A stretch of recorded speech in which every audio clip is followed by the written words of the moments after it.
గత నెలంతా కూడా మనం కాచి కాపాడి మరొక నవనూతనమైన నెలను ప్రవేశపెట్టిన దేవునికి రెండు చేతుల పైకి దేవునికి స్తోత్రాలు చెల్లిద్దాం. స్తోత్ర. గత నెలలో దేవుడు కనుకరించిన వాగ్దానము నీవు కుడి వైపులకు ఎడమ వైపులకు వ్యాపించదుగా వాగ్దానం చేస్తున్నాడు. నిజంగా గత నెలలో చూస్తే ఆ వాగ్దాన సందేశకుడికి 7 మందో 10 మందో ఉన్నారు. బట్ ఈరోజు మేడే కావచ్చు, లేదంటే దేవుడి మందిరానికి వెళ్ళాలి, వాగ్దానాన్ని మనం కూడా తెలుసుకుందామని ఆశతో వచ్చిన వారంటే ఏదేమైనప్పటికీ ప్రభు కృపను బట్టి దేవుడు ఆ విధంగానే కొంచెం సంఘాన్ని డెవలప్ చేస్తున్నాడు. దేవుడికి స్తోత్రం. హల్లెలూయా. పరిశుద్ధ గ్రంథంలో నుండి యెషయా గ్రంథము 43వ అధ్యాయము 25వ వాక్యం చూద్దామండి. నేను నేనే నా చిత్తానుసారముగా నీ అతిక్రమములను తుడిచివేయుచున్నాను. నేను నీ పాపములను జ్ఞాపకము చేసుకొనును. దేవునికి స్తోత్రం. హల్లెలూయా. ఈ మాటలు ఈ నెలలో ధ్యానించడానికి కారణం ఏంటంటే, పరిశుద్ధ గ్రంథంలో క్రొత్త నిబంధన గ్రంథంలో మనకు కనపడే మన సాక్షాత్తు మన యేసు ప్రభువారు కనబడతారు. ఆ విషయంలో ఆ విషయం ఏంటంటే, పరిసయ్యులు సుంకర్లు అనేక రకమైన సమాజపు అధికారులు అందరూ కూడా వచ్చి యేసు ప్రభు గారి మీద ఒక దురాలోచన చేశారంట ఒక సందర్భంలో. ఆ సందర్భం ఏంటంటే, ఆయన ప్రతి ఒక్కరి దగ్గరకు వచ్చిన ప్రతి ఒక్కరి పాపాలన్నింటినీ కూడా ఆయన క్షమిస్తూ ఉన్నాడు. ఏం చేస్తున్నాడండి? క్షమిస్తున్నాడు. అలాగే పక్షవాయువుగా ఒక వ్యక్తిని తీసుకుని వచ్చారు ఆయన వద్దకు. తీసుకుని వచ్చినప్పుడు కొంతమంది మోసుకొని వచ్చినప్పుడు యేసు ప్రభు వారు ఆ వ్యక్తి వైపు చూసి అన్న మాట ఏంటంటే, నీ పాపాలు క్షమింపబడి ఉన్నవి అన్నారు. ఏమన్నారండి? నీ యొక్క పాపములు క్షమించబడి ఉన్నవి అన్నారు. అనేసరికి ఈ పక్కనున్న వారు చెవులు కొరుక్కుంటున్నారు. ఏమని? అసలు ఈయనకి ఏ అధికారం ఉందని చెప్పేసి ఎదుటి వారి యొక్క పాపాలు క్షమిస్తున్నాడు? ఏ రకంగా దొరికితే తీసుకెళ్లి జైల్లో పడద్దాం. మనం చూస్తుంటే ఏదో నేరం మోపుదాం, ఇది ఒక నేరంగా మనం మోపొచ్చు కదా అని కొంతమంది ఆలోచన చేస్తున్నారు. యేసు ప్రభు వారు వారి మొదటి ఆలోచన ఎరిగి అని అంటారు, ఎందుకని మీరు ఇంత దురాలోచన చేస్తున్నారు? ఎందుకని మీరు ఇంత దురాలోచన చేస్తున్నారు అని అడిగినప్పుడు వాళ్ళు దేనికి సమాధానం చెప్పరు. కానీ నీకు చెప్పే విషయం ఏంటంటే, యేసు ప్రభు వారికి నీవు నేను ఆరాధిస్తున్న దేవునికి పాపాలను క్షమించే అధికారం ఉంది. దేవునికి స్తోత్రం. పాపము ఏదో ఒక వ్యక్తి మీద ఉన్నప్పుడు, ఏలుబాటు చేస్తున్నప్పుడు ఆ వ్యక్తి యొక్క జీవితంలో జయం అనేది ఉండదు, విజయం అనేది ఉండదు. ఎన్ని ప్రయత్నాలు చేసినా సక్సెస్ అనేది శూన్యం. అనారోగ్య పరిస్థితుల గురించి కూడా పరిశుద్ధ గ్రంథంలో రాయబడింది. యేసు గారు చూడటం వెంట అన్న ఒకే ఒక మాట అంటే, నీ పాపాలు క్షమించబడి ఉన్నాయి. ఇటువైపు అక్కడ ఉన్న సమాజ అధికారులు అందరూ కూడా దురాలోచన చేస్తున్న వారి హృదయాన్ని ఎరిగి వాళ్ళని గద్దించి మరలా పక్షవాయుగల వ్యక్తి వైపు చూసి అన్నారు, నువ్వు లేచి నీ మంచం పట్టుకుని పోమన్నాడు అంతే. దేవునికి స్తోత్రం. దిగ్గురు లేచాడు. అప్పుడే మోసుకొచ్చారు, కొంతమంది నలుగురు మోసుకొచ్చారు. ఆ మోసుకొచ్చిన వ్యక్తి ఇప్పుడు ఎలాగెళ్తున్నాడంటే నడుచుకుంటూ వెళ్తున్నాడు. అంటే దీన్ని బట్టి మీకు ఏమర్థమైంది అంటే, మనిషి మీద పాపం ఏలుబాటు చేస్తున్నప్పుడు మనిషి అనారోగ్య స్థితికి గురవుతాడు. అంటే మనిషి బ్రతికే ఉంటాడు, కానీ ఎలా ఉంటాడంటే నిత్య సవంగా ఉంటాడు. తన యొక్క జీవితంలో అభివృద్ధి ఉండదు, దీవెన ఉండదు, ఆశీర్వాదం ఉండదు, ఏమీ ఉండదు. చచ్చిన వాళ్ళు చూడండి, మంచం పడిన అట్టుంటారు. ఎవరు వచ్చి సాయం చేస్తేనే సాయం, లేదంటే అదే చచ్చిన స్థితిలో పడినట్టు. కానీ యేసు ప్రభు గారు ఎప్పుడైతే ఆయన పాపాలు క్షమించున్నాడో అంటే ఆయనకి ఏం కలిగిందండి? విడుదల కలిగింది. అయితే ఈ నెలలో దేవుడు మనం చేస్తున్న వాగ్దానం ఏంటంటే, నేనే నా చిత్తానుసారముగా నీ అతిక్రమాలన్నిటిని నేను తుడిచివేయుచున్నాను. నీ పాపములు నేను అన్నిటికీ నేను ఒకవేళ నీ జ్ఞాపకం చేసుకున్నాను అనుకో, నువ్వు ఏ స్థితిలోకి వెళ్ళిపోతావు? మరణం అనే పడక మీదకి వెళ్ళిపోతావు. సో నేనేం చేస్తానంటే, నేను ఈసారి ఏం చేస్తున్నానంటే, నీకు ఒప్పుకోవడం చేత కావట్లేదు, ఏ విధంగా పశ్చాత్తాపడడం చేత కావట్లేదు, కానీ ఆసక్తి అయితే ఉంది. దేవుని మందిరానికి అయితే వస్తాం, కానీ ఏదైతే జయించలేని పాపం ఉందో దాన్ని జయించలేకపోతాం.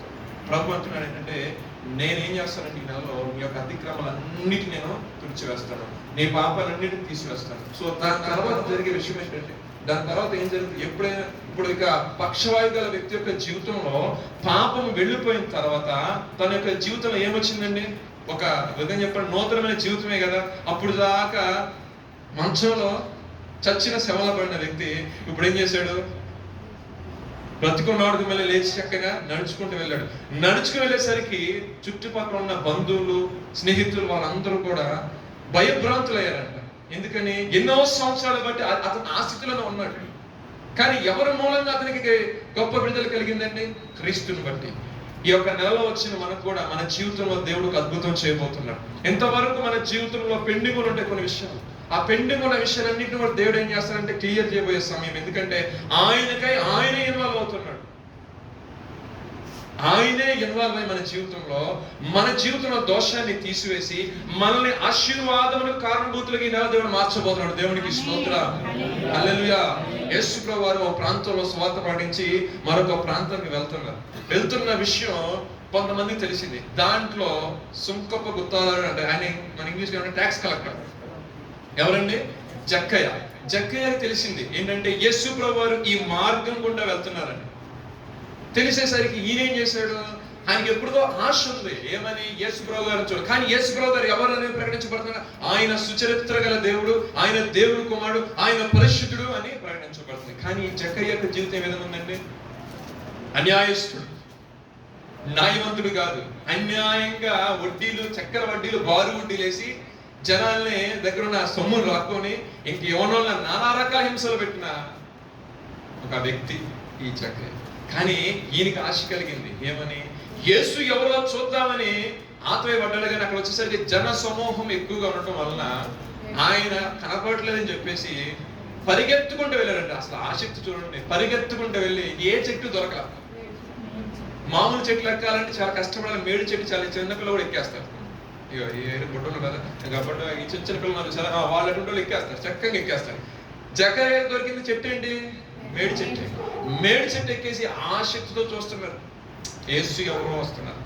యేసు ప్రభు అక్కడ రావటం ఏంటో, జక్కయ్య త్వరగా ఇమ్మీడియట్ గా దిగిరా, నేను ఇంట ఉండవలసింది. ఆ ఒక్క మాట అన్నారు. అక్కడ అయిన తర్వాత జరిగిన విషయం ఏంటంటే, ఈయన దిగాడు కిందకి.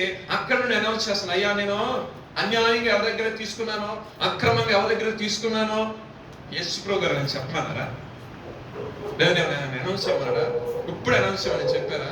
అంటే యేసు ప్రభు గారు ఉన్న ప్రభావం అటువంటిది. మీకు అర్థమవుతుందా? క్రీస్తులో ఉన్న ప్రభావం అటువంటిది. దేవుని యొక్క ప్రభావంగా మనం తాగితే ఇదివరకు లైఫ్ స్టైల్ మనలో ఉండదండి. మనలో ఒక సరికొత్తమైన జీవితం వస్తుంది. అంటే 2-3 years బ్యాక్ క్రీస్తుని కలిగి ఉండక ముందు ఒక లైఫ్ స్టైల్ ఏదైతే ఉంది, క్రీస్తుని కలిగి అంటే బాప్తిస్మం తీసుకొని మన సొంత రక్షణను భయముతో వణుకుతో కొనసాగిస్తూ ఆత్మ సంబంధంగా దేవుడితో ఒక యాత్ర కొనసాగిస్తున్నప్పుడు మన యొక్క జీవితంలో చాలా రకాల మార్పులు మనం గమనిస్తాం. ఈయనకి వచ్చేసరికి ఏంటంటే ఈ జక్కయ్య ఒకే ఒక మాట, నేడు నేను నిండా ఉండవలసి వచ్చింది. ఆయన దిగి రావటం ఏంటో చక్కగా చెప్తే మాట ఏంటంటే, అయ్యా నేను ఎవరైతే అన్యాయంగా నేను తీసుకున్నాను, ఒకరికి 4 వంతులు. కొంతమంది పుణ్యం పొందుకోవడం కోసం, చేసిన పాపాన్ని పోగొట్టుకోవడం కోసం భూదానం, గోదానం, అన్నదానం, ఇంకే దానం ఉన్నాయండి, వస్త్రదానం, ఇవన్నీ ఇస్తారు. ఎందుకని?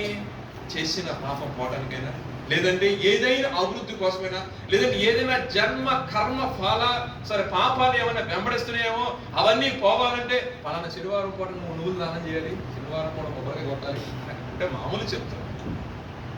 అంటే ఆ పేపర్ నుంచి వచ్చాను కాబట్టి అవన్నీ చేస్తూ ఉంటారు. కానీ ఎవరు ఏమి చెప్పకుండా ఈ జక్కయ్య అంటే నా మాట ఏంటంటే, నేను ఇంత మొత్తం దాని ఇస్తున్నప్పుడు యేసు ప్రభు గారు అన్నారు, నేడు నిండా దేవునికి స్తోత్రం, నువ్వు కూడా అబ్రహాము వంశావళికి చెందిన వాడివి. అంటే మనిషి యొక్క జీవితంలో యేసు ప్రభు వారు రాకముందు వారి యొక్క జీవితం ఎలా ఉంటుందంటే, లోకంలో ఏదో పోగేసుకోవాలి, లోకంలో ఏదో సంపాదించుకోవాలి, లోకంలో హంగులు చూడాలి. ఏది తప్ప పాస్టర్ గారు అంటే తప్పు లేదు, సంపాదించుకోవాలి. కానీ మన మనస్సు ఎక్కువ ఎప్పుడు ధనం వైపు ఆశిస్తూ ఉంటుందంట. అప్పుడు ఏంటంటే ధనాపేక్ష వివిధ కీడులకు అందుకే నేను తక్కువైతే దొంగను అవుతాను, ఎక్కువైతే నేను నువ్వెవడ ప్రభు అంటావేమో అని నాకు సమృద్ధిగా దయచేయని క్రైస్తవుడు ప్రార్థన చేసుకుంటాను. ఎక్కువైనా మన మందిరానికి రావు, తక్కువైనా ఏం వెళ్తాం అలా ఏం చేశాడు దేవుడు, అది సమృద్ధిగా ఉంది అనుకోండి, దేవుడు చాలు ప్రార్థన అని ఉంటుంది. కానీ వ్యక్తిగత జీవితంలో జకర్యా అనుకోలేదు ప్రభు వస్తాడని. జకర్యా అనౌన్స్ చేశాడు. జకర్యా యొక్క జీవితంలో ఒక రక్షణ వచ్చింది, జకర్యా యొక్క జీవితంలో ఒక వెలుగు వచ్చింది. ఈ రెండు సందర్భాలు చెప్పడానికి కారణం ఏంటంటే మన జీవితంలో అతిక్రమము, మన జీవితంలో పాపం, మన జీవితంలో శాపము ఏలుబాటు చేస్తున్నంత కాలము మనం ప్రభు యొక్క ముఖ దర్శనం చేసుకోలేము. మనం ప్రభు యొక్క ముఖ దర్శనం చేసుకోవాలంటే మన జీవితంలో పాపం అనేది ఎప్పుడు కూడా ఉండకూడదు.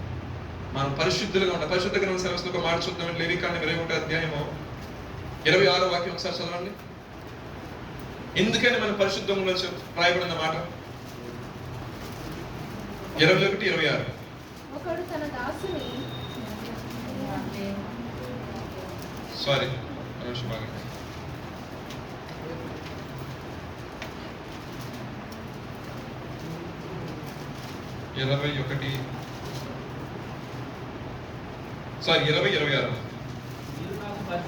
మీరు నాకు పరిశుద్ధులై ఉండవలెను, యెహోవాను నేను పరిశుద్ధులను, మీరు నా వారై ఉండునట్లు.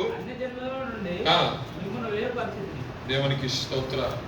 అన్య జనుల్లో నుండి మనలను ఆయన వేరుపరిచాడు కాబట్టి మనం ఏ విధంగా ఉండాలండి?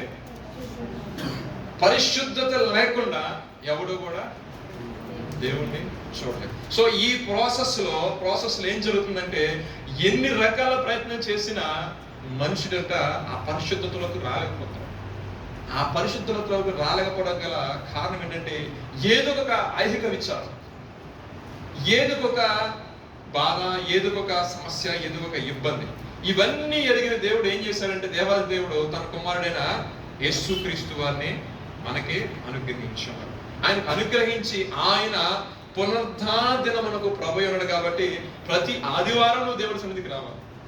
వాస్తవం చెప్పాలంటే ఎందుకని రావాలంటే మనము దేవుడి సన్నిధికి రావటం వల్ల వచ్చిన బెనిఫిట్ ఏంటంటే వాక్యాన్ని వింటాం. ఈ వాక్యము వినటం వల్ల ఏం కలుగుతుంది? మనకి విశ్వాసము. ఆ వినటం గురించిన వార్త ఏమై ఉండాలి? చెడ్డ వార్త ఉండాలి, మంచి వార్త ఉండాలి, సువార్త ఉండాలి. యేసుక్రీస్తుని గురించిన వార్త ఉండాలి. ఫర్ ఎగ్జాంపుల్ మీరు ఏదైనా చెడు విషయాల గురించి ఎక్కువ విన్నారనుకోండి, నీ విశ్వాసం దేంట్లో పెంపొందించబడుతుందండి? చెడు విషయాల మీద, అవునా కదా? అలాగే దేవుని మందిరానికి వచ్చి వాక్యం మనం ధ్యానించడం వల్ల, సేవకుని చెప్పిన మాటలు ఉండటం వల్ల, ఇంకా బైబిల్ ధ్యానించడం వల్ల, ఒక పర్సనల్ రిలేషన్షిప్ అనేది దేవుడితో నువ్వు కొనసాగించడం వల్ల నీ యొక్క వ్యక్తిగత జీవితం ఏం జరుగుతుంది? విశ్వాసం అనేది పెంపొందించబడుతుంది. ఈ విశ్వాసం నీలో పెంపొందించబడినప్పుడు దేవుని యొక్క కార్యాలు ఆటోమేటిక్ నీ జీవితంలో జరుగుతాయి. సేవకుడు చెప్తాడు, ఏమని చెప్తాడు? ఈ నెలలో నీ దేవుని పట్ల కార్యం జరిగిస్తాడు, నీ అతిక్రమం తుడిచివేస్తాడు, నీ పాపాలను తొలగిస్తాడు, నీ యొక్క జీవితంలో ఆశీర్వాదం కుమ్మరిస్తాడని ఉంటూ విశ్వాసం కలిగిన అవును ఆమె అనుకుంటాడు. విశ్వాసం ఏం జరిగిందిలే, ఎన్నో చూసి ఎన్నో వాగ్దానం ఎన్నో ఉన్నాం. ప్రతి నెల ఒక వాగ్దానం, సంవత్సరం ఒక వాగ్దానం, మళ్ళీ డైలీ ఉదయం ఒక పోస్టర్ వస్తాయి. మన సహోదరులు ఎవరో కూడా అశోక్ అని వేస్తాడు, కరెక్ట్ 12కు పోస్టర్ వేస్తాడు. 7 వచ్చాడా లాస్ట్కి వచ్చింది 12 కరెక్ట్గా. ఎవరిదైనా మిస్ అవుతామో కానీ 5-12 కల్లా ఒక మెసేజ్ అలా పడిపోతున్నాం. అంటే ఇన్ని వాగ్దానాలు చూస్తున్నాను, జీవితం ఎందుకని నెరవేర్పులకు రావట్లేదు లేదు? విశ్వాసం అనేది చాలా నిరీక్షణ కలిగి ఎదురు చూశారండి ఎవరు? అబ్రహాం గారు. నేను నీ కుమారుని ఇస్తా అన్నప్పుడు రమారమ 75 సంవత్సరాల వయసు వచ్చింది. ఆయనకి ఎప్పుడు కుమారుడు వచ్చాడండి? 99 ఇంచుమించు 100 సంవత్సరాలు. అంటే ఈ మధ్య ప్రాసెస్ లో ఆయన శ్రమను అనుభవించలేదా, ఇబ్బంది అనుభవించలేదా? కానీ ఆయనకు ఒక నిరీక్షణ ఉంది, ఆయనకు ఒక గుణం. ఎందుకంటే వాగ్దానం చేసిన దేవుడు నమ్మదగిన వాడు. నాకు వాగ్దానం ఇచ్చిన దేవుడు నమ్మదగిన. మనుషులు మాటిసి తప్పుతారేమో, అధికారులు మాటిసి తప్పుతారేమో, లేదా తోడు స్నేహితులు మాటిసి తప్పుతారు. కన్న తండ్రి ఒక మాట ఇచ్చి తర్వాత దాన్ని తప్పొచ్చు, తల్లిదండ్రులు తప్పొచ్చు. కానీ నువ్వు నేను ఆరాధిస్తున్న దేవుడు ఒక్కసారి ఒక మాట చెప్పాడు అనుకోండి, అది నెరవేర్చేంత వరకు కూడా నిన్ను చనిపోయినప్పుడు దేవునికి స్తోత్రం. హల్లెలూయా. ఒకవేళ దేవుడు నీతో ఒక మాట చెప్పాననేమో, అది చూసి అంతవరకు కూడా మరణాన్ని అలా టచ్ అయినప్పుడు మిమ్మల్ని గుర్తుపెట్టు. నీ జీవితంలో ఏదైనా ఒక ఆశీర్వాదం నేను నీకు ఇస్తాను అని దేవుడు పరిశుద్ధాత్మ చేత కావచ్చు, లేదా సేవకుల నోట కావచ్చు, లేదా నీ దర్శనం ద్వారా కావచ్చు, నీకు ఇచ్చి నేను ఏ రకంగా నేను బలపరిచినటువంటి దేవుడు నేను లాస్ట్ రేపు చచ్చిపోతానికి ఈరోజు చేయించిన తీసుకెళ్తాడు దేవుడు తన రాజ్యం. ఎందుకంటే నీకు చెప్పాడు, నువ్వు చూడాలని అంతే చెప్పాడు. మన దేవుడు అటువంటి దేవుడు అండి, గొప్ప దేవుడు ఆరాధిస్తుంది. కానీ ఆయన కోరుకునేది మనిషి నుంచి ఏమి ఎక్కువ ఎక్స్పెక్ట్ చేయట్లా. మీరు పరిశుద్ధంగా ఉండండి, పరిశుద్ధంగా ఉండండి నా ఆజ్ఞ. చూడండి యెషయా గ్రంథం 42:24 ఒక 2 మాటలోనే అది చూద్దాము. ఒకసారి చూద్దాం. యెహోవాకు విరోధంగా మనం పాపం చేసితిమి. వారు ఆయన మార్గంలో నడవనల్లకపోయిరి. ఆయన ఉపదేశంలో వారు అంగీకరింపకపోయిరి. యాకోబును దోపుసొమ్ముగా అప్పగించిన వాడు, దోచుకుని వారికి ఇశ్రాయేలును అప్పగించిన వాడు యెహోవాయే కదా. కావున ఆయన వారి మీద తన కోపాగ్నియు యుద్ధ బలమును కుమ్మరించెను. యెహోవాకు విరోధంగా మనం పాపము చేసి తిని అని చెప్పుకుంటున్నారు. ఇంకా ఆయన విరోధముగా నడిచింది అంటే కొంతమంది ఆయన గురించి తెలుసు, ఆయన వాక్యము తెలుసు, ఆయన ఏమై ఉన్నాడో తెలుసు, ఆయన గురించి అనుభవ జ్ఞానం ఉన్నప్పటికీ కూడా కొన్నిసార్లు సమస్యలను బట్టి గొనుగుతూ ఉంటారు. ఇశ్రాయేలు ప్రజలు అరణ్యంలో రాలిపోవడానికి గల మెయిన్ రీజన్ ఏంటంటే పాలు తేనెలు ప్రవహించే దేశానికి దేవుడు తీసుకుని వెళ్తున్నాడు, ఆ వాగ్దాన భూమిలో దేవుడు తీసుకుని వెళ్తున్నాడు. కానీ కొంచెం ఈ ప్రాసెస్ లో వీళ్ళు ఏం చేశారండి, సనిగారు. నాయకుడి మీద తిరిగిపడి, ఏం పాస్టర్ గారు ఎన్నిసార్లు చెప్తారు, మోషే గారు మీరు ఎప్పుడు చెప్పినా చెప్తా ఉంటారు, నాకు అక్కడ ముందరకేం అంటలేదు, అక్కడెక్కడ అన్నారు 4 రోజులు పోవాల్సిందే, 40 సంవత్సరాలు పెట్టేసింది, ఇక్కడ ఏంటి వ్యవహారం, 40 రోజులు పోవాల్సింది ఏంటి, సనగటం. కొంతమంది అలా సనుగుతూ ఉంటారు. కానీ పరిశుద్ధ గ్రంథం సెలవుస్తుంది, సనిగిన గొనిగిన వాళ్ళందరూ కూడా ప్రభు తుణికారచ్చారు, పక్క పెట్టేశారు. అంటే కొన్ని కార్యాలు మన యొక్క జీవితంలో కొంచెం డిలే అవుతుంది, కొంచెం ఆలస్యం అవుతుంది అన్నప్పుడు ఓపిక సహనం కలిగి ఎదురు చూడాలి. ఎందుకంటే ప్రతి ఒక్క మనిషి యొక్క జీవితంలో దేవుడు కొన్ని నేర్పిస్తాడు. వెరీ ఇంపార్టెంట్ అంటే అది ఖచ్చితంగా 100% చేసేస్తాడు. కానీ కొన్ని విషయాల్లో డిలే చేస్తానంటే దేవుడిని నీకు నేర్పించబోతాడు. ఏంటది? సహనం, ఎదురు చూడు, నిరీక్షణ కలిగి ఎదురు చూడు. అసలు మనకే ఓపిక ఉండదు, మనకే సహనం ఉండదు, మనకే నిరీక్షణ లేకపోయింది అనుకోండి, నెక్స్ట్ జనరేషన్కి మనం ఒక నాయకులుగా నిలబడతాం. ఇన్స్టెంట్ ఇప్పుడే పిల్లలు ఎలా ఉన్నారంటే ఇన్స్టెంట్ అయిపోయి, ఏం మీకు లేట్ అయింది, ఇంకా రాలేదా, ఇంకా చేయలేదా, ఇంకా అవ్వలేదా. వాళ్ళు ఆ ప్రాసెస్లోకి వచ్చినప్పుడు నేర్పించారంటే మనకు ఓపిక కానీ మనకు సహనం కానీ లేకపోతే ఈ విమానం మాకు ఎక్కేదారు వాళ్ళు అంటారు కదా, నా చంపలు వదిలిపోతాం అంటే మామూలు చెప్తాం. అవునా కదా? ఓపిక సహనం లేకపోతే ఒక వ్యక్తి అస్తమానం వచ్చి ఇరిటేట్ చేస్తుంటే ఏం చేస్తామండి, ఓపిక సహనం లేకపోతే ఏం చేస్తామండి? అవునా కదా?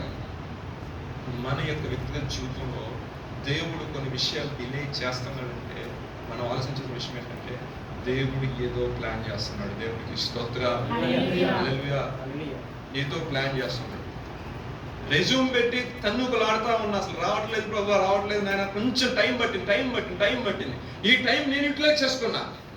చర్చిలో గడపడం, ప్రార్థన చేసుకోవటం, మనం ప్రిపేర్ అవ్వడం. నేను వచ్చింది దేనికోసం, నా జీవితంలో చిన్న ఉద్యోగం చేసుకున్నాను, ఈ ప్రాంతానికి వచ్చాను. నేను నేను దేని మీద ఫోకస్ చేసుకోవాలి? 1, నన్ను నడిపించిన దేవుడి మీద ఫస్ట్ ఫోకస్ చేసుకోవాలి. 2, నేను వచ్చిన పని ఏంటో అదే చూసుకోవాలి. ఈ రెండే నేను చూసుకోవాల్సింది. అవునా కదా? ఇంట్లో చక్కగా డబ్బులు వేస్తున్నారు, హాస్టల్లో వేస్తున్నారు శుభ్రంగా. సో నేను రెజ్యూమ్ పెట్టుకోవాలి, బయట ప్రిపేర్ చేసుకోవాలి. కానీ టైం పట్టింది. ఆ టైంను కూడా నేను ఇంట్లో చూసుకోవాలి. కానీ దేవుడి సన్నిధిలో గడపడం, వాక్యం చదువుకోవడం, మిగతా టైంలో నాకు ప్రాక్టీస్ చేసుకోవాల్సిన వర్క్ని ప్రాక్టీస్ చేసుకోవడం, అనుకునే విధంగా దేవుడు దీవించాడు.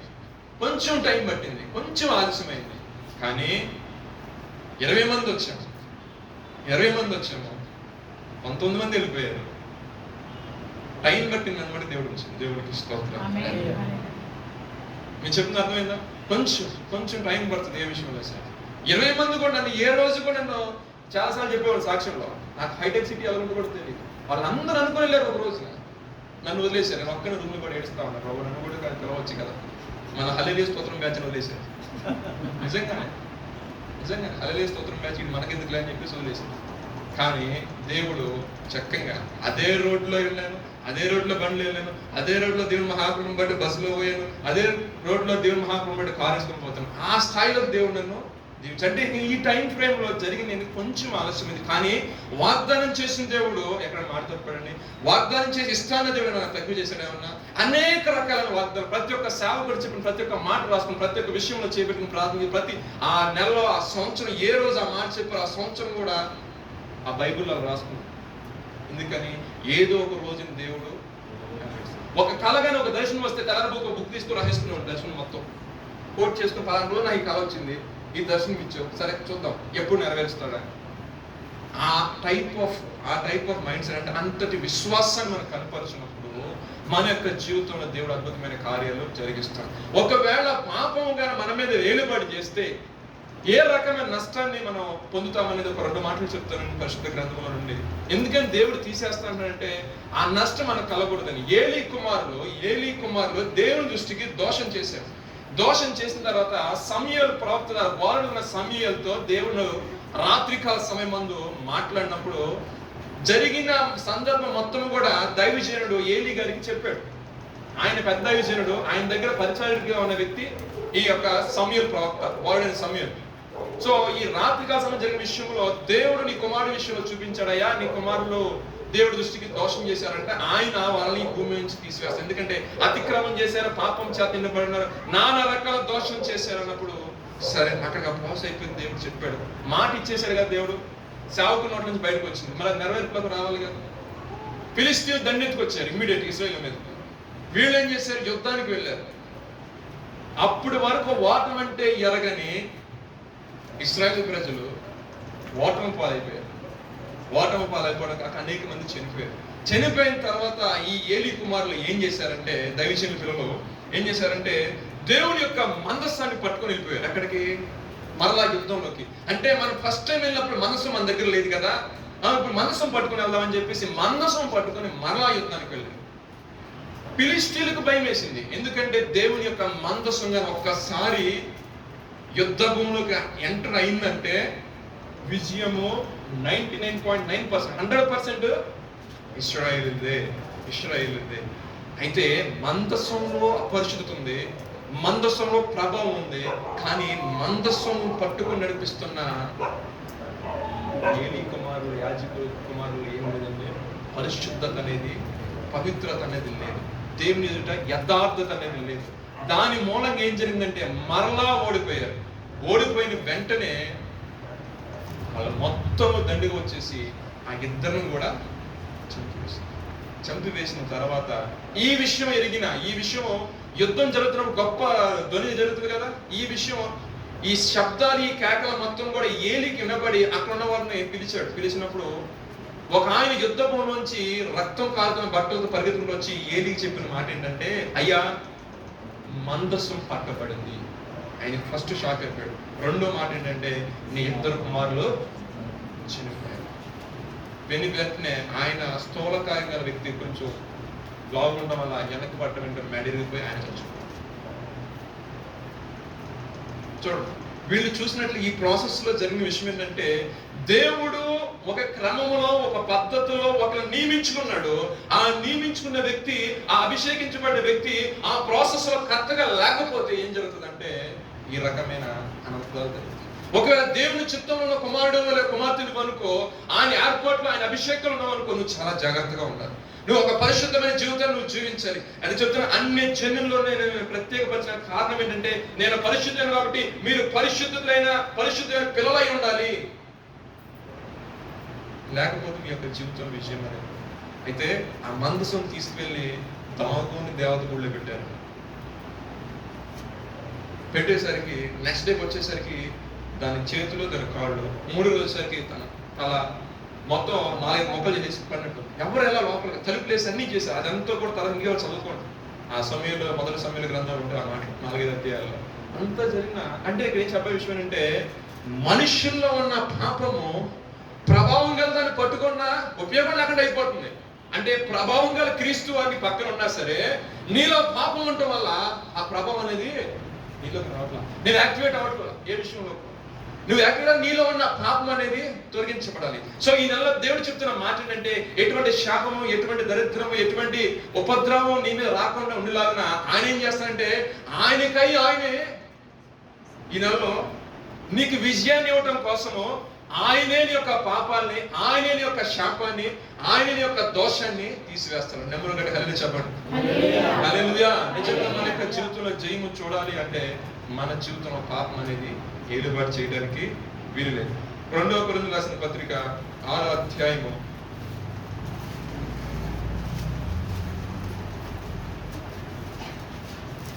18వ మాట ఒకసారి చదవండి. దేవుని ఆలయమున విగ్రహములతో ఏమి పొందిక? మనము జీవముగల దేవుని ఆలయమై ఉన్నాము. అందుకు దేవుడు ఇలాగ సెలవిచ్చుచున్నాడు. చదవండి. నేను వారిలో నివసించి సంచరించును. నేను వారి దేవుడనై ఉండును. వారు నా ప్రజలై ఉండును. కావున మీరు వారి మధ్య నుండి బయలువెడలి ప్రత్యేకంగా ఉండుడి. అపవిత్రమైన దానిని ముట్టకుడి. ప్రభువు చెప్పుచున్నాడు. మరియు నేను మిమ్మల్ని చేర్చుకొందును. మీకు తండ్రినై ఉండును. మీరు నాకు కుమారుడు. దేవునికి స్తోత్రం. హల్లెలూయా. అపవిత్రమైన దాన్ని ముట్టకండి. అపవిత్రంగా క్రియలు జరిగిస్తున్న వారికి మీరు కొంచెం దూరంగా ఉండండి.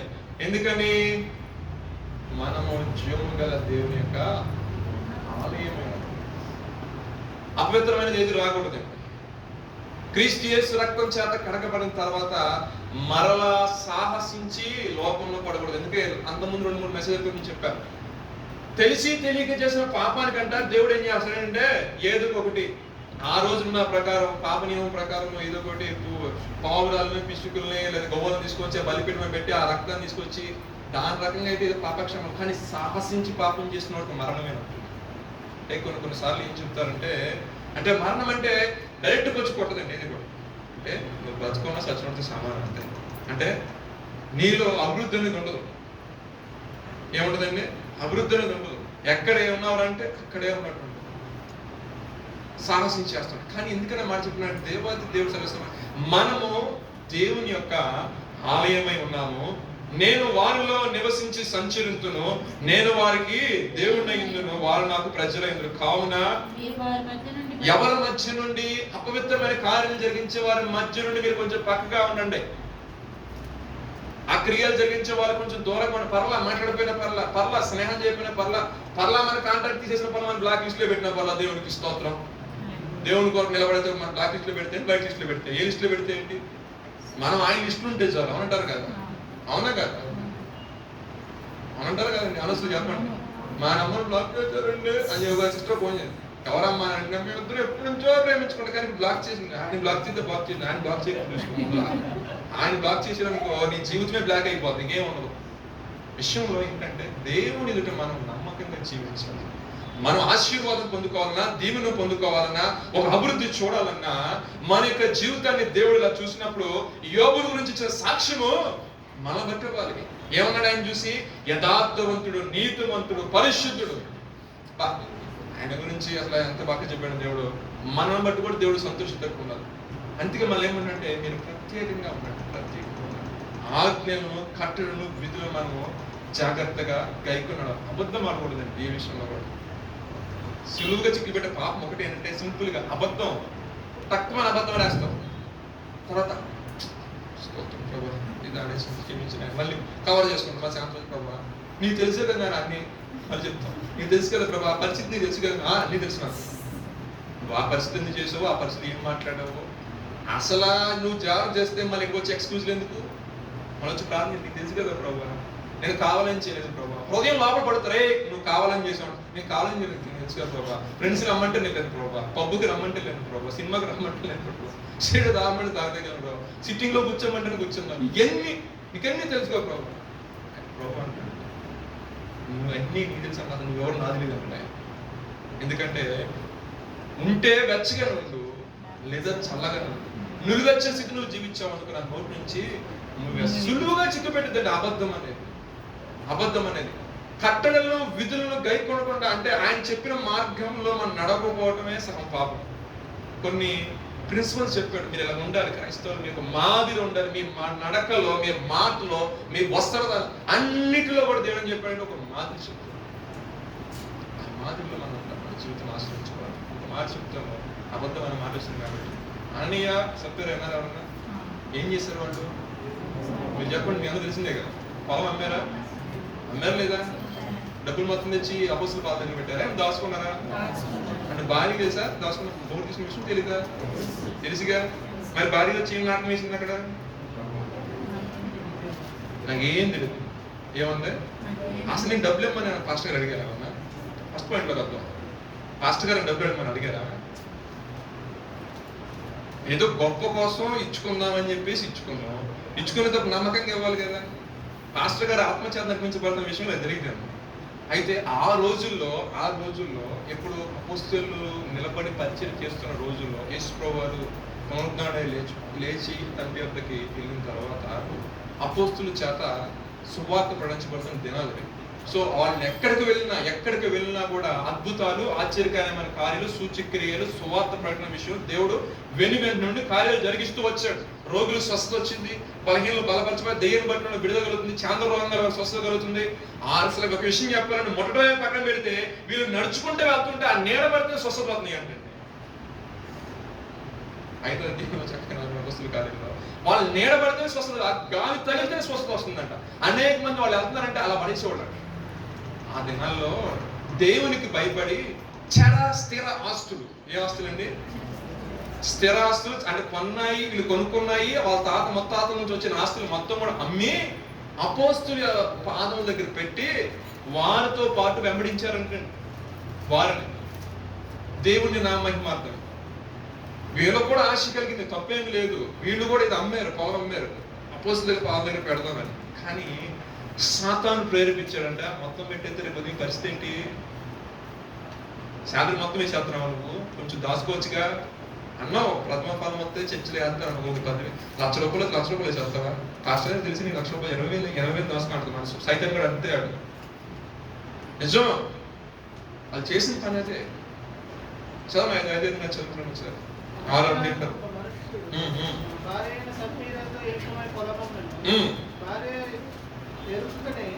వాడు తన వెరలో కొంత దాచుకొని కొంత తెచ్చి అపోస్తలుల పాదముల వద్ద పెట్టాడు. అప్పుడు పేతురు, అననీయ, నీ భూమి వెరలో కొంత దాచుకొని పరిశుద్ధాత్మను మోసపుట్టుటకు సాతాను ఎందుకు నీ హృదయంలో చాలు. ఏదైనా సాతాను చేసే పని అంటే హృదయాన్ని ప్రేరేపిస్తుంది. ఒకరు తిట్టమన్నా, ఒకరి మీద అబద్ధం మాటలు చెప్పాలన్నా, ఒకరి మీద అసూయ కలిగిన వాడు ఫస్ట్ చేసే పని అంటే నీ హృదయాన్ని ప్రేరేపిస్తూ ఉంటాడు. లోకానుసారమైన మనసు తీసుకురావాలని వాడు ఫస్ట్ ప్రేరేపించింది నీ హృదయమే అంటారు కదా. హృదయం యేసుప్రభు ఉన్నాడు, ఇంకెవరు ఉన్నారన్న. యేసుప్రభు ఉంటే ఆశీర్వాదం, ఇంకెవరు ఉంటే మరి భార్య భర్త గురించి నేను మాట్లాడలే, కానీ యవనస్తుల మీద జాగ్రత్తగా ఉంది. దేవునికి స్తోత్రం, హల్లెలూయా. చూడండి, హృదయం ప్రేరేపిస్తూ ఉంటాడు. వాడు ఏం చేస్తాడు? హృదయాన్ని ప్రేరేపిస్తూ ఉంటాడు. ఆ హృదయం ప్రేరేపించినప్పుడు వాడి యొక్క మోసంలో పడిపోయాం అనుకోండి, మనం నెట్టిన పుట్టుతాం కదా ఈ హత్తరవాడు. ఇక దేవునికి ప్రత్యక్షత లేదు. లోకం యొక్క ప్రత్యక్షత ఓపెన్ అయితే, స్క్రీన్ ఓపెన్ అయితే అనమాట. స్క్రీన్ కనపడుతూ ఉంటుంది. ఇక లోగా ఎంత అందంగా ఉంటుంది లోకం. వెళ్ళిపోయిన తర్వాత మోకాలు మొత్తం అన్ని దోకుపోయిన తర్వాత మరలా తింటే చూసారు కానీ ఏమంటారు. హృదయం మోసపుచ్చినప్పుడు నష్టాన్ని పొందించుకోవాలి. హృదయం ప్రేరేపించింది. దేవుడు చెప్పాడు, ఏమి దాచుకోవద్దు, మొత్తం తగలెట్టాయి. ఆకానికంట ఆశ పుట్టిందంట. చూసేసరికి హృదయం ప్రేరేపించింది. అబ్బా, ఈ బంగారు వస్త్రం, ఈ బంగారు కమ్మి షినార్ వస్త్రం దొరికిద్దా మళ్ళీ నా జీవితంలో? ఆ యెహోషువ చూస్తాడే ఏంటి, మా పాస్టర్ గారు చూస్తాడే ఏంటి, అలా మా నడిపించే నాయకుడు చూస్తాడే ఏంటి? ఎవరు చూసినా తెచ్చి దాచిపెట్టుకో. గొయ్యి తీసాడు. ఆయన గొయ్యి తీసి 6 అడుగులు తీసి దాచిపెట్టాడు. చివరికి 6 రోజులు పోయాడు. చూసి ఆశించి హృదయం ప్రేరేపించి దేవుడి సొమ్ము పేట దేవుడు అని ఎప్పుడైతే పేరు పెట్టావో, నువ్వు మొక్కొద్దు, మొక్కిని అలా 100% చెల్లించాలి. దానికంటే మొక్కకపోవడం మంచి పరిశుద్ధ గ్రంథం సెలవిస్తుంది. ఉన్నమాట చెప్తాం. కొంతమంది మొక్కుతారు దేవుడి దగ్గర, అది చెల్లించకుండా దాని అలాగే పెడతా ఉంటారు. అది చెల్లించేంత వరకు కూడా తడతా ఉంటుంది. దానికి ఏమంటారు పరిశుద్ధ గ్రంథంలో? ఒకవేళ నువ్వు మొక్కితే చెల్లించు. ఒకవేళ చెల్లించే పక్షంలో ఉన్నావు కాదు, నువ్వు మొక్కుబడి మొక్క చాలా జాగ్రత్తగా ఉన్నాను దేవుడి దగ్గర. వీళ్ళు మొక్కారు. తీసుకొచ్చే విషయంలో ఏం చేశారండి? అబద్ధం ఆడేసరికి అంటే సాతానుని ఎందుకు నీ హృదయాన్ని ప్రేరేపించింది? సరే, అక్కడికి అయిపోయింది. ఆ మాటలు అంటమేంటో వెను వెంటనే అక్కడే ఆయన అబద్ధం ఆడని చచ్చిపోయాడు. అంటే ఆ రోజున అంత పవర్ఫుల్గా ఉందో చూడండి. పరిచర్య ఎంత పకడ్బందీగా ఉందో, దేవుని యొక్క ప్రభావం ఏదో పనిచేస్తుంది. ఎందుకంటే అపోస్తులు అంటే మామూలు వ్యక్తులు కాదు, దేవుని చేత పంపబడిన వారు. దేవుని చేత పంపబడిన దేవుని యొక్క అభిషేకం వారి ఉన్నది. వాళ్ళు అవునంటే అవునైతే కాదంటే కాదు. ఆయన ఇంకా చనిపోమని కూడా ఏమన్నా, జస్ట్ ఎందుకు నాడు ప్రేరేపించాడు అంతే. పడంటాడు, స్పాట్ డెడ్. తీసుకెళ్లారు. అక్కడ యవనస్తులు వచ్చారు, తీసుకెళ్లారు, భూస్థాపన చేశారు, వచ్చారు. అంతలోకి ఇవాళ వైపు వచ్చింది. ఏం తినడం అప్పుడు 3 hours తర్వాత వచ్చి మళ్ళీ సేమ్ ఎంతకే అమ్మారంటే ఎస్ అంతకే అన్నాం. రైట్, నీ పెనిమిటి పాల్గొన్న బాధలు అక్కడ నువ్వు అడగవా అంటుంది. ఆమె కూడా అంటే చూడండి ఎంత సులువుగా వచ్చింది. ఒక అబద్ధం నిండు జీవితాన్ని మీరు అనొచ్చు ఏంటంటే అసలు ఈ రకం ఏంటంటే, ఒకటి ఏంటంటే క్లాసులో ఒక 100 మంది పిల్లలు ఉన్నారు, 99 మంది బాగానే ఉన్నారు. దాంట్లో 9 మంది బాగా, దాంట్లో 10 మంది తొండ్రోలు ఉన్నారు. ఈ తొండ్రోల్లో ఒకడు వచ్చాడు, మిగతా 10 మంది తొండ్రోలు ఒకడు వచ్చాడు. వాడిని పట్టుకొని మాస్టర్ చిత్త కొట్టేసారు అనుకోండి, ఆటోమేటిక్గా ఉన్న 9 మంది అది తప్పు చేస్తారా? నా క్వశ్చన్. 90 మంది చేయట్లా తప్పు, 10 మంది తొండ్రతనం చేస్తున్నారు. ఆ తొండ్రోలో 10 మందిలో ఒకడు పట్టుకొచ్చాడు, ఒకడు వచ్చాడు గట్టిగా తీసాడు పట్టుకొని, కర్ర పట్టుకొని నా లాగేసరికి మిగతా 9 మెంబర్స్ ఏం చేస్తారు? అప్పుడు కౌంట్ ఎంత పెరిగిద్దా లేదా? 90 + 9 ఆడిద్దా? అంటే 99 మంది. అంటే అనేక మందిని రక్షించే ప్రణాళికలో దేవుడు ఉన్నప్పుడు, దేవుని యందు భయభక్తులు కలగాలి, దేవుని అంటే ఏంటో తెలియాలన్నప్పుడు కొన్ని విషయాల్లో దేవుడు ఏం చేస్తారంటే ఒక్కసారి ఆయన అంటే ఏంటో చూపిస్తారు. ఇశ్రాయేలు ప్రజలు సనిగారని అరణ్యంలో రాలిపోయారని అది కథ లా ఉందే వాళ్ళకి. ప్రాక్టికల్ గా రాలి పడేసరికి వణుకు పుట్టింది. మీకు అర్థమైందా? మీకు ఇప్పుడు అర్థమైందా? న్యూ టెస్ట్మెంట్కి వచ్చేసరికి అప్పుడు దాకా చెప్పుకున్న మాట ఏంటంటే, మా పితరులని యేసుప్రభు తండ్రి అయిన దేవుడు అక్కడ నడిపిస్తున్నప్పుడు అరణ్యంలో వీళ్ళు సరిగారంట. సరిగినప్పుడు నాకు ఇబ్బంది అయ్యి దేవుడు ఏం చేశారంటే, సరిగినందుకు వాళ్ళని రాళ్ళు చేశారంట. అంటే వాళ్ళు చాలా మంది చనిపోయారంట, తాపకరమైన సర్పాలు కలిసినాయంట, వ్యతిరేకత చేసిందంటే తిరుగుబాటు చేసిన దాన్ని బట్టి దేవుడు ఒక చూపు చూశారంట, హతమైపోయారంట అని వినికిడిలో వాళ్ళ తాత మొత్తాలు చెప్తే వినుకుంటూ వచ్చారు వీళ్ళు. కానీ యేసుప్రభు గారు వచ్చిన తర్వాత యేసుప్రభు గారి గురించి విన్నారు, అంతా బాగానే ఉంది.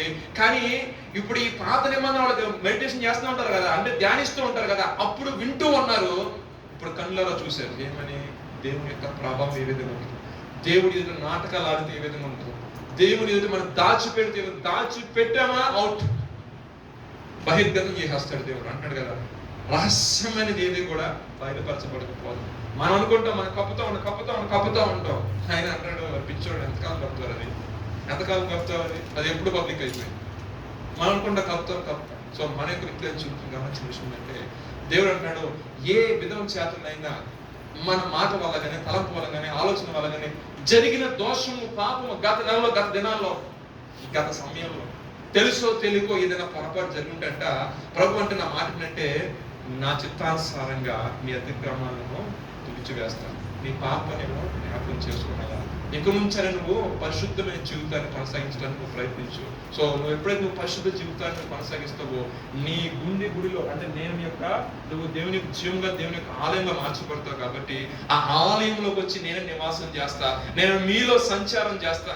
ఒకవేళ నీ జీవితంలో కానీ, నీ కుటుంబంలో కానీ నా ప్రభు వచ్చి సంచారం చేశాడు అనుకోండి, ఆటోమేటిక్ గా నీ జీవితం మొత్తము కూడా విజయమే. దేవునికి స్తోత్రం. ప్రభుని అడగాలి. ప్రభు ఆయన పరిశుద్ధుడు కాబట్టి ఆయన మన జీవితంలో రావాలని, మన పరిశుద్ధులుగా మార్చగలరు. కాబట్టి సో మనం పరిశుద్ధం మనం ప్రయత్నం చేస్తున్నాం, వాక్యం బట్టి, వాక్యం వింటున్నాం, సేవకులు చెప్పింది వింటున్నాం, అనేక రకాల మన వాక్యం వింటున్నాం, మనకై మనం ప్రిపేర్ అవుతాం పరిశుద్ధపరచబడి. కానీ దేవుడు ఏంటంటే నీ యొక్క ప్రిపరేషన్ తో పాటు ఆయన హస్తాన్ని కూడా జత చేసి నేను పరిశుద్ధపరుస్తారంట, ఆయన నీతో సంచారం చేస్తారంట, నీకు విజయాన్ని ఇస్తారండి. నెల దేవునికి స్తోత్రం. హల్లెలూయా. దేవుని యొక్క పరిశుద్ధ సన్నిధిలో కొద్ది మాటలు దేవుడు ఆశీర్వదించి దీవించును గాక. ప్రార్థన చేసుకున్న సమయం చాలా అయిపోయింది. ప్రార్థన చేసుకున్న వ్యక్తిగతంగా కొన్ని నిమిషముల పాటు ప్రభు మనకు అనుగ్రహించిన వాగ్దానం బట్టి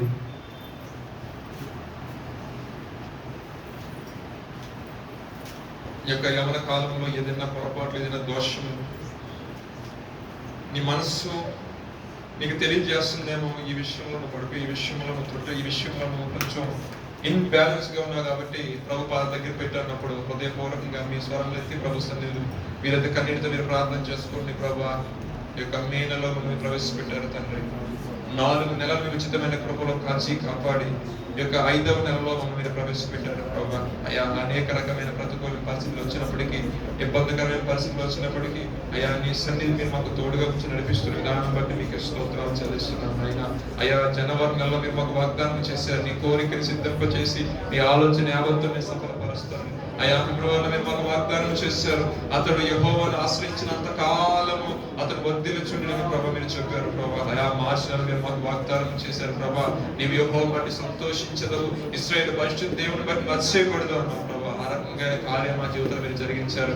అదే విధంగా గత నెలలో మీరు మాకు వాగ్దానం చేశారు, నువ్వు కుడి వైపుకుని ఎడమ వైపుకుని వ్యాపించదము, నీ జీవితంలో యొక్క ఆత్మీయ జీవితంలో అభివృద్ధిని అందుతావు అని ప్రభావ మీరు వాగ్దానం చేసిన విధంగా మీరు ప్రభావ అభివృద్ధి పరిచిన విధానం బట్టి, అయ్యా వాడుకుంటున్న విధానం బట్టి, అయ్యా బలపరుస్తున్న విధానం బట్టి నీకు స్తోత్రాలు అయ్యా. అదే విధంగా ఈ నెల మీరు వాగ్దానం చేశారు, నేనే నా చిత్తానుసారము అని అతిక్రమాన్ని తుడిచివేస్తాను ప్రభా, నీ పాపాన్ని అన్నిటి జ్ఞాపకం చేసుకున్నాను ప్రభా. ఇది మొదలుకొని నువ్వు పాపం చేయొద్దు అంటున్నావు ప్రభా, ఇది మొదలుకొని నువ్వు పరిశుద్ధమైన జీవితం జీవించండి ప్రభా. అయ్యా ఇది మొదలుకొని నువ్వు పరిశుద్ధంగా జీవిస్తే, నువ్వు ఒక ప్రత్యేకమైన జీవితం కలిగి ఉంటే, ఓ ప్రత్యేకమైన నడవడిక కలిగి ఉన్నట్లయితే, ఇదిగో నేను నీ మధ్యలో వచ్చి సంచారం చేస్తాను ప్రభా, ఇదిగో నేను నీలో నివాసం చేస్తానంటున్నావు తండ్రి. ఇదిగో పరిశుద్ధాత్మను ఆదరణకర్తను ప్రభా, అయ్యా మీరు మా పక్కన ఉంచారు ప్రభా, మేము గమనించలేని స్థితిలో మేము పడి ఉన్నామే ప్రభా.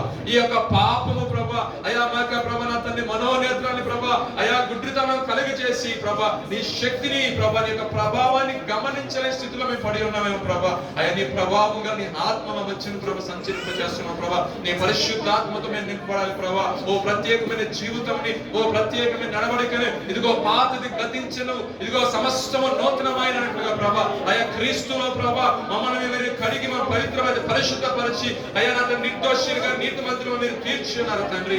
అయ్యా నా తండ్రి కొద్దిపాటి అవిధేయత వల్ల, కొద్దిపాటి ప్రభా అతిక్రమం వల్ల, కొద్దిపాటి పొరపాటు వల్ల ప్రభా, కొద్దిపాటి ప్రభా నా తండ్రి దుందుడికి చర్య వల్ల, అయా కొన్ని ప్రభా అయా దోషములు ప్రభా నా జీవితంలో జరిగినాయి ప్రభా, అయా దయతో క్షమించండి నాయన ప్రభు. సరే ఏదైనా పొరపాటు, ఏదైనా ప్రభుకి వ్యతిరేకంగా ఏదైనా మాట వల్ల కానీ, తలంపు వల్ల కానీ, చూపు వల్ల కానీ, ఏదైనా ఏ విధం చేత నీ మనసు ఈ విషయంలో ఒక విషయంలో కావచ్చు, చేస్తున్న వ్యాపారంలో కావచ్చు, లేదా నడుస్తున్న నడవడికలో కావచ్చు, లేదా ఆత్మీయ స్థితిలో కావచ్చు, ఎక్కడైనా సరే నీ యొక్క దేవుని యొక్క వాక్యం వచ్చి నేను కావాలా ఈ విషయంలో నువ్వు ఒక్కసారి ఒప్పుకో ప్రభు పాదం దగ్గర ఉన్నప్పుడు, ఈ రాత్రి కాల సమయం అందే వాక్యము ద్వారా దేవునితో మాట్లాడే విధానం బట్టి ఒక్కసారి నువ్వు ప్రార్థన చేసుకో.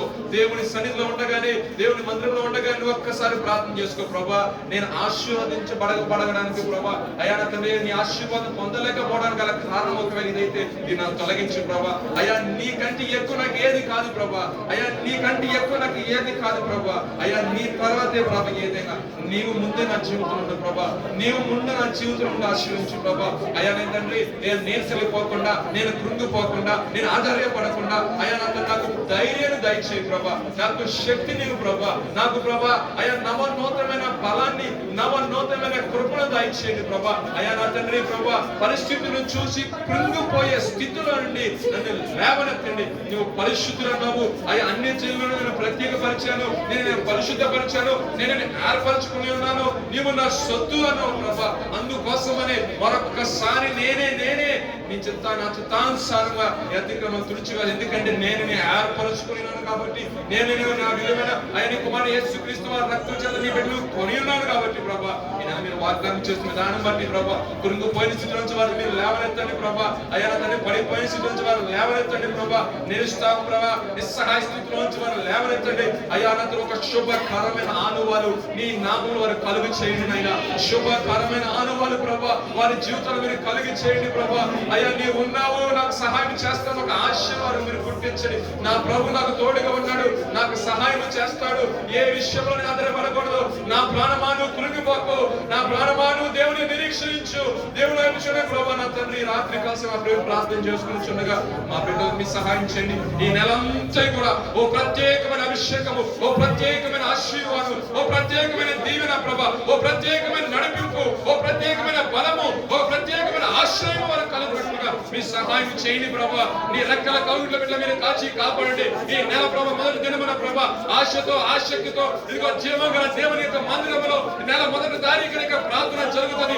ఈ వాక్య ద్వారా దేవుడు మాతో మాట్లాడుతున్న ఆశతో వచ్చిన బిడ్డ ప్రతి ఒక్క బిడ్డ మీరు దీవించండి ఆయన, ప్రతి ఒక్కటి మీరు ఆశీర్వదించండి, ప్రతి ఒక్క బిడ్డ నీ కృపను కుమ్మరింప చేయండి తండ్రి, నీ కృపకు పాత్రగా మార్చండి ఆయన.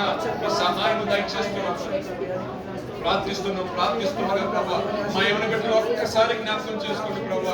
అయా ఉద్యోగ ప్రయత్నాలు చేస్తుండగా ప్రభా, అయా జయ జీవితాన్ని గ్రహించండి. కుటుంబ వ్యవస్థ విషయంలో బిడ్డలు ప్రభా, అయా నా తను కలిగి ఉన్నారు ప్రభా, అయా నా తన ఆర్థిక ఇబ్బందులు మలిగిపోతున్నారు ప్రభా, అయా కుటుంబ సమస్యల చేత ప్రభా, అయా ప్రభా నా తండ్రి, అయా మా బిడ్డ పెద్ద అనుకున్నారు ప్రభా, అయా వారి బిడ్డ విషయంలో ప్రార్థిస్తున్నారు చేస్తుండగా ప్రభా, అయ్యా కుటుంబాల విషయంలో ప్రార్థిస్తుండగా ప్రభా, అయ్యా వారికి ఒక సహాయం దయచేయండి ప్రభా. మరి ఆశపడినట్లుగా అయ్యా నీ ప్రత్యక్షతలు, అయ్యా నా తండ్రి యొక్క శుభకరమైన ఆనువాలు ప్రభా, ఓ ప్రత్యేకతను ప్రభా ఈ నెలలో ప్రభా, ఒక గొప్ప సాక్ష్యము వారి కుటుంబాల లేచులు గాక నా తండ్రి, గొప్ప కార్యము జరుగును గాక, ఒక నూతనమైన కార్యము జరుగును గాక. అయ్యా ముందెన్నడు వెళ్ళని నూతనమైన మార్గములో మా యవన బిడ్డ నడిపించబడును గాక. ఉన్నతమైన కార్యము జరిగిస్తూ రమ్మని యేసు నామములో అడుగుచున్నాము తండ్రి. ఆమేన్. యేసు రక్తమే చే ప్రభు, యేసు రక్తం చే, యేసు నామములో సంపూర్ణ చేతి కలుగును గాక. నా పేట మీ అందరికీ వందనాలు. ఆశతో వచ్చిన మీ అందరికీ వందనాలు. ఈ అవకాశం ఇచ్చిన దైవజనులకు నా హృదయపూర్వక